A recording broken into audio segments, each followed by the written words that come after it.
Jared Cannonier. The Cannon. I think that's what he likes to be called. I thought it was the Killer Gorilla. It is.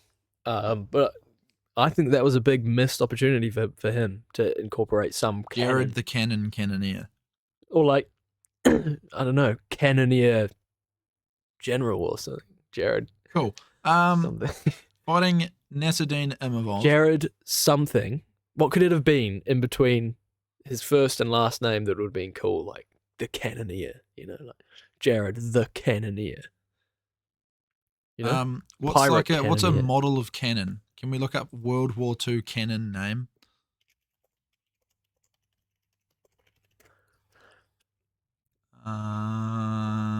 Loading. Is the internet like completely gone? Loading. That wouldn't be good. This is great.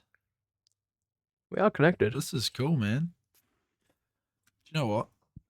I'm going to bring it up on my cellular device. Good idea. I'm going to see if I can. Oh, there we go. Loaded. No, it didn't. Oh, no, it's just spinning in a different fashion. This is gonna there we go. The versatile 88mm. Okay, so Jared, the versatile 88mm Cannonier. Fuck yeah. That's great. Or Jared 88mm Cannonier. That would be good. 88mm. But I mean, it would be a bit of a, like, wouldn't that go over most people's heads? Maybe, but then when you look into it, people would be like, yo. Would you look into a name that you didn't understand? Like, the amount of names that we've had. I would. Okay. Anyway, what's he been up to? Jared Cannonier's not been up to much. He's 40. Wasn't it Vittori? He did. He beat Vittori. He beat him down big time. Bad. Back in 2023, that was. Quite a while ago now. It'll be a year ago, pretty much, when he fights Imamov. It feels like longer than that. It's crazy. But before that, obviously, 2022, he only fought Strickland. No, go back. Go down. Oh, no. Oh, well. And he fought Izzy. And Izzy earlier in the year. 2021 was the year of the Gastelum fight for him. He's been on a good run, apart from a couple of fights. He beat Strickland. It was a tight one. Very tight. Beat Vittori. That's a good win. That's a big win. Getting a win over Vittori, yeah, that is very good. Like, this was a close fight, but he got that win, the Strickland fight. Cannonier getting the win over Strickland, very close. Some people may have thought that should have gone the other way. I mean, the UFC fight seems to have. That's true, yeah. When you look at the opportunities that Strickland got after that fight compared to... Yeah, man. Obviously losing to Whittaker, it's very hard to beat Whittaker. A fight with Cannonier and Drickus would be fucking sick. That'd be loose. That'd be sick. What about Cannonier and Costa? Cannonier and Costa would be dope as well. I don't want to see Costa fighting up the rankings, though, Right now, I want to see him drop way back down to 10. He came out after his last fight and said that, nah, fuck this. I'm not point fighting anymore. I'm going to be going straight for the knockouts. See, that kind of annoyed me. Did it? Just a wee bit, because I was like, bro, like, that's been, like, how long? How long?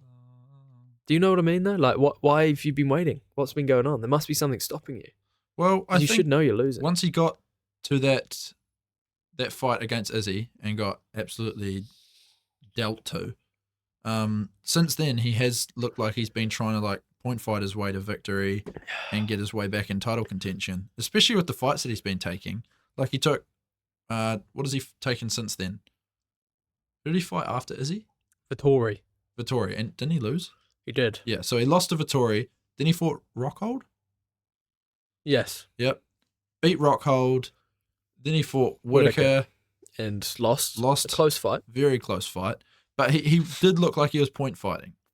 Because in that first round, he did kind of open up pretty guns blazing and then slowed down for the last 2 rounds, and it didn't serve him very well.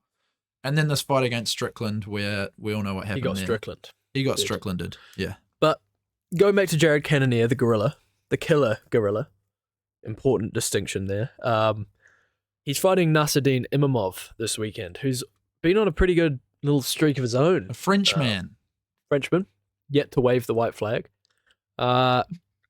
So, he obviously beat Roman Dolidze pretty convincingly, I thought. Boring fight, but... Yeah, but he did a good job there. Chris Curtis, there was a no contest due to the clash of heads, but he was beating Chris Curtis pretty badly. He looked very smooth on the feet in that fight.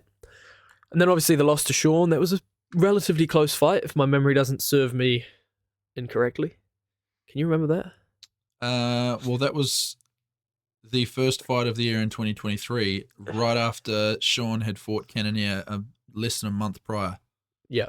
And I think it was at light heavyweight. It was at light heavyweight because Strickland stepped in on last notice. But no, I think Strickland took that fairly easily from memory. But not a bad loss, to say the least, because obviously we know what Strickland's like. And it was a big step up from Joaquin Buckley. Oh, yeah. And especially on last minute, switching out for... Yeah. Who did he replace? Can't remember who he replaced in that fight. I want to say Hermanson, but I could be completely wrong. It could be right. Anyway, Joaquin Buckley, obviously that's a win that's aged pretty well. Edmund Shaburzian. That was in France fucked too. him up. Yeah, true. He hasn't had the greatest strength of schedule, but he's been given that opportunity now against Jared Cannonier, who again is getting older. He's 40, but he hasn't really showed too many signs of slowing down. That fight against Vettori was violent. He fucked him up big time. He's fought the who's who in this middleweight division. Yeah, and if you look at that, it's all of them. Starting Anderson at Silva, Robert Whittaker, Israel Adesanya, Sean Strickland. I mean, the only champ that he hasn't fought is Dricus, yeah. And I suppose you could say Michael Bisping, but that's a little bit before his time. Chris Weidman as well. You've got to remember this guy came down from heavyweight. He fought heavyweight, light heavyweight, and now middleweight. And we see when he was at light heavyweight, it was a big shift from when he was at light heavyweight to middleweight, losing to the likes of Dominic Reyes, which was a tough fight back in the day for sure. Jan Blachowicz, who became champ, Glover, a lot of these names are big names. And you see that switch up to middleweight, David Branch, TKO, Silva, TKO, violent leg kicks, Hermanson, TKO, obviously lost to Whittaker, but right back at it with a win against Gastelum, Brunson, Strickland. The guy is meant for middleweight. The only issue is that he's 40. And, that keeps coming back into my mind, and I'm thinking, he's got to slow down at some point. It's not like he's Yoel Romero, who came out of the Cuban Missile Crisis program. This is at the KFC Yum Center. Oh, wow. Oh, that makes sense. It's in Kentucky. Yeah. KFC Yum. KFC Yum. That sounds like a Japanese stadium would be called that. Yeah. Who are we thinking is going to get this one done? I think Imamov. You think Imamov? Imamov. Yeah, sorry. That's what I think. So let's have a look at the win method here. We've got 10 KOs from Jared, 2 subs and 5 decisions.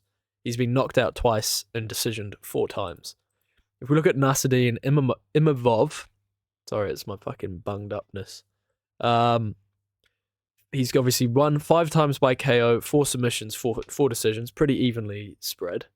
Never lost by KO. He's been submitted once and decisioned 3 times. It's a 5-round fight, obviously. We've seen the Killer Gorilla go 5 rounds many a time. He's not got a stamina problem, that's for sure. He's a 6-foot bloke, 6-foot man up against the 6'3". Look, I think Imavov's just going to lean on him. You think so? Yeah. Unfortunately, I think that will potentially be his way to victory. I mean, he had moments against Delice, but Delice was the more exciting fighter in that fight. But yeah, I don't think this...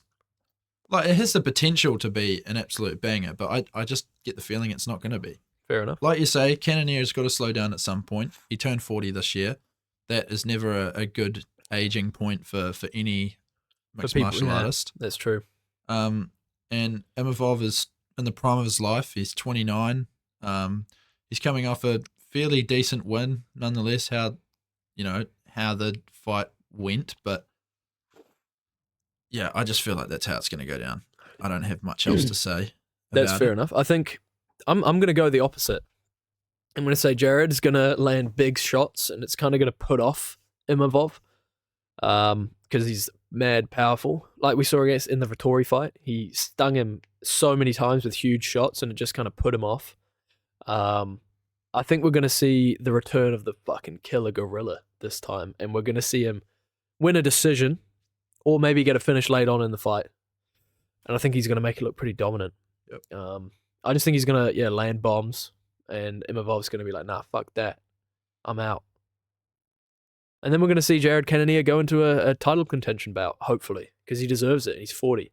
Yeah, but there's so much I know. going on at the It's top annoying. of that division. We talked about that in the last episode. It's almost like he should just move up, you know?